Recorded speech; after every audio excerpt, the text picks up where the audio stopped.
Route 23 cuts through the flat, agricultural heart of Ohio, a stretch of asphalt bordered by cornfields that turned to dry husks in the autumn. In 1976, the town of Circleville was the kind of place that prided itself on being unremarkable. It was a community of 14,000 people, anchored by the annual pumpkin show, where families had lived on the same plots of land for generations. It was a place where privacy was a polite fiction. Everyone knew their neighbor's business, or at least they thought they did. But in the late 70s, that social contract was shattered, not by a physical intruder, but a phantom who lived in the mailbox. The terror did not begin with a scream or a gunshot. It began with the mundane shuffle of paper. Mary Gillespie, a local school bus driver, was the first primary target. She was a woman who lived a standard, quiet life with her husband, Ron. Their existence was typical of the mid-American working class. They had children, they had jobs, and they had a routine. One afternoon, Mary opened her mailbox to find a letter that didn't belong. It wasn't a bill or a circular. It was an envelope with no return address, postmarked from Columbus, Ohio, just 30 miles north. Inside, the handwriting was peculiar, block letters, stiff and angular, written with a deliberate attempt to disguise the author's natural script. It looked almost architectural, devoid of emotion, yet the words were dripping with venom. The letter accused Mary of having an affair. The writer claimed to know everything. They named the alleged partner, the local school superintendent. The letter was explicit, vulgar, and terrifyingly confident. It told Mary that she was being watched. It told her that her house, her movements, and her children were under surveillance. It demanded she end the affair immediately, or the writer would expose her to the town, to the school board, and to her husband. Mary's initial reaction was a mixture of confusion and panic. She hid the letter. It felt like a dirty secret, a prank gone wrong. But the letters kept coming. They arrived with a rhythmic, sickening predictability. The writer's tone shifted from warning to threatening. They began to detail Mary's daily schedule. They knew when she left for work. They knew when she came home. The anonymity stripped Mary of her security. Every face in the grocery store, every neighbor waving from a porch became a potential suspect. The writer wasn't a stranger passing through. The writer was someone who knew the geography of her life. Then, the circle widened. Ron Gillespie, Mary's husband, began receiving his own letters. The writer taunted him, questioning his manhood, asking why he allowed his wife to astray. The letters to Ron were more aggressive, designed to provoke violence. They demanded that Ron take action, that he stop the affair, or else the writer would take matters into their own hands. The psychological warfare was precise. The writer was trying to implode the Gillespie marriage from the inside out. Ron and Mary decided to share the burden. They told Mary's sister and her husband, Paul Freshour. They tried to figure out who had enough hatred and enough proximity to do this. They suspected everyone and no one. They drove around town, looking for cars that seemed out of place, looking for eyes watching them. The fear was claustrophobic. The writer had achieved their first goal. They had turned the Gillespie home into a fortress of paranoia. The threats escalated from reputation destruction to physical violence. The letters began to threaten the Gillespie children. This was the tipping point. The writer claimed they would hurt the kids if the affair didn't stop. Mary and Ron were living on a knife's edge. Then the phone calls started. Silent calls, heavy breathing, or a voice disguised and muffled, repeating the same vile accusations. In August of 1977, the psychological siege turned physical. Ron Gillespie received a phone call late one night. He didn't tell Mary who was on the line, but the reaction was immediate. He was furious. He grabbed his .22 caliber pistol and stormed out of the house. He told his daughter he was going to confront the letter writer. He said he knew who it was. He got into his pickup truck and sped off into the darkness of the Ohio countryside. That was the last time his family saw him alive. A short time later, Ron's truck was found smashed against a tree on a rural road. He was dead. The initial police report stated it was a simple, tragic drunk driving accident. They claimed Ron's blood alcohol level was 1.6, well over the legal limit, but for those who knew Ron, the narrative didn't fit. Friends and family insisted Ron wasn't a heavy drinker. More disturbingly, the gun he had taken with him had been fired once. There were no skid marks on the road, suggesting he hadn't tried to brake. It looked less like an accident and more like he had been run off the road, or perhaps was already unconscious when the crash happened. The sheriff ruled it an accident. The town whispered otherwise. And then the letters returned. The writer did not stop with Ron's death. In fact, they gloated. New letters arrived from Mary and other officials in the town. The writer mocked the sheriff's investigation, claiming responsibility for Ron's death, though never explicitly admitting to murder, just implying that they had orchestrated the end. The writer began to accuse the sheriff of a cover-up.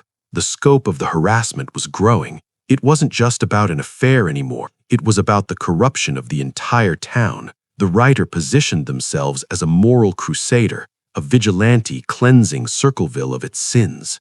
Mary Gillespie, now a widow, continued to drive her school bus. She tried to maintain normalcy for her children, but the writer was relentless. The letters became more specific about violence against her. They told her she wasn't safe. They told her it wasn't over. In 1983, the situation escalated to attempted murder. Mary was driving her bus on her usual route. She was empty of passengers. As she drove down a quiet stretch of road, she saw something that made her blood run cold. Signs were posted along the fence line, hand-painted signs, aggressive and obscene, targeting her daughter. The violation was public now.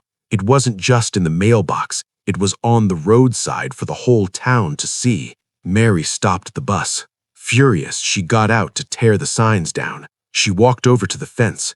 As she pulled at one of the signs, she noticed a box tied to the fence post. It was a cardboard box, innocuous looking, but something about it felt wrong. She took the box and the signs and brought them back to the bus. When she opened the box later, the true malice of the letter writer was revealed. Inside the box was a loaded handgun. It was rigged with a complex system of twine and rubber bands. The mechanism was designed so that if the lid was lifted in a certain way, the string would pull the trigger, firing a bullet directly into the torso of whoever opened it. It was a booby trap, a crude but lethal assassination device. Mary had miraculously avoided triggering it. The police were called. This was no longer harassment. This was a capital crime. They examined the gun. The serial number had been partially filed off, but the crime lab was able to restore it. The gun was traced. It belonged to Paul Freshour, Mary's brother-in-law, the man who had sat at her kitchen table, listening to her fears about the letters, the man who had comforted her after Ron died. Paul Freshour was arrested. The case seemed closed. The police found the gun, and they claimed that handwriting analysis matched Paul's writing to the letters. Paul admitted the gun was his, but claimed it had been stolen weeks prior. He vehemently denied writing the letters. He denied setting the trap. He painted a picture of a setup, claiming he was being framed by the real writer, or perhaps by someone within the sheriff's department who wanted the case closed. The trial was a sensation in Circleville. The prosecution painted Paul as a jealous, controlling man who was furious about the divorce proceedings he was going through with Mary's sister. They argued he targeted Mary because she supported her sister.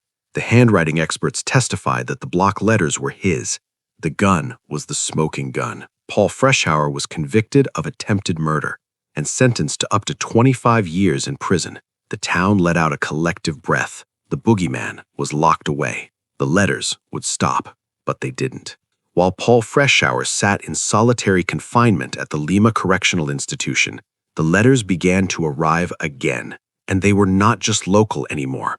They were postmarked from Columbus just as before.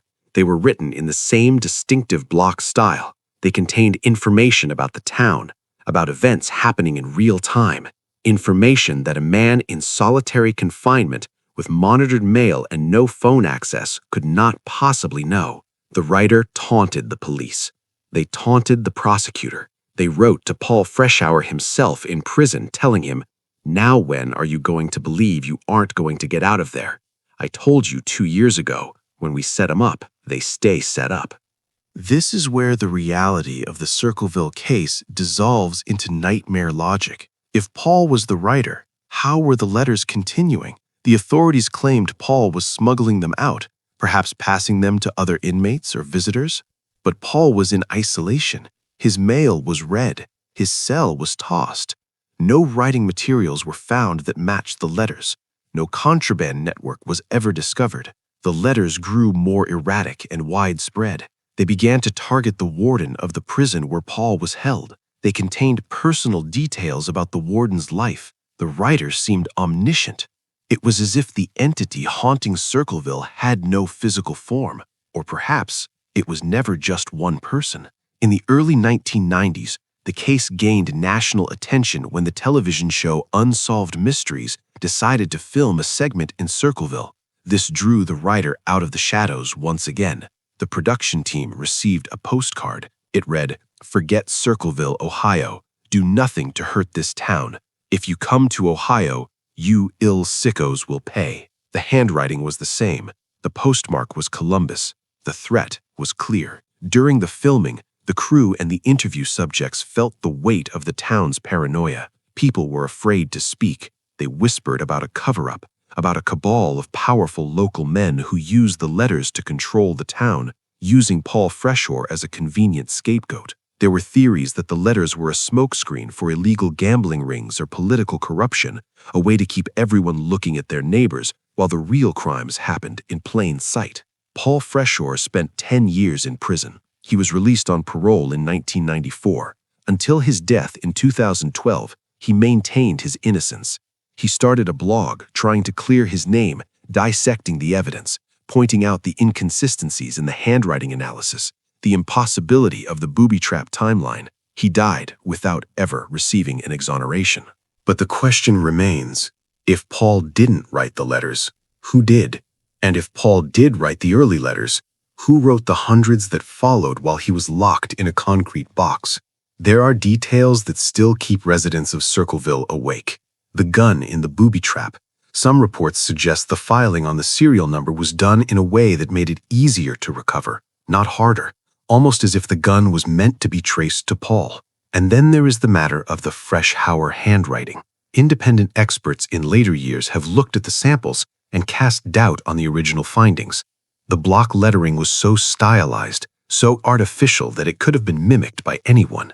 The letters stopped eventually, fading away as the internet age took over, replaced by digital anonymity. But the damage to the town's psyche was permanent. The Circleville writer proved that you don't need a knife or a mask to destroy a community. You just need a pen, a stamp, and the knowledge of people's secrets.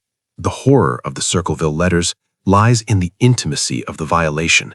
It suggests that the person you wave to in the morning, the person sitting in the pew behind you at church, or the person delivering your mail might be harboring a deep, obsessive hatred. It suggests that privacy is an illusion. Even today, driving through Circleville, past the Pumpkin Water Tower and the quiet suburban streets, there is a lingering sense of unease. The case is officially closed, but the truth feels absent. Someone in that town knew who was writing those letters. Someone knew who rigged that gun. Someone knew what really happened to Ron Gillespie on that dark country road. And that someone, or those people, likely lived out their lives in that same town, walking the same streets, perhaps even attending the funerals of the people they tormented. The letters may have stopped, but the eyes that watched Mary Gillespie, the eyes that watched the school bus, the eyes that watched the prison warden, they never closed. They just stopped writing down what they saw. And that silence is perhaps more terrifying than the ink.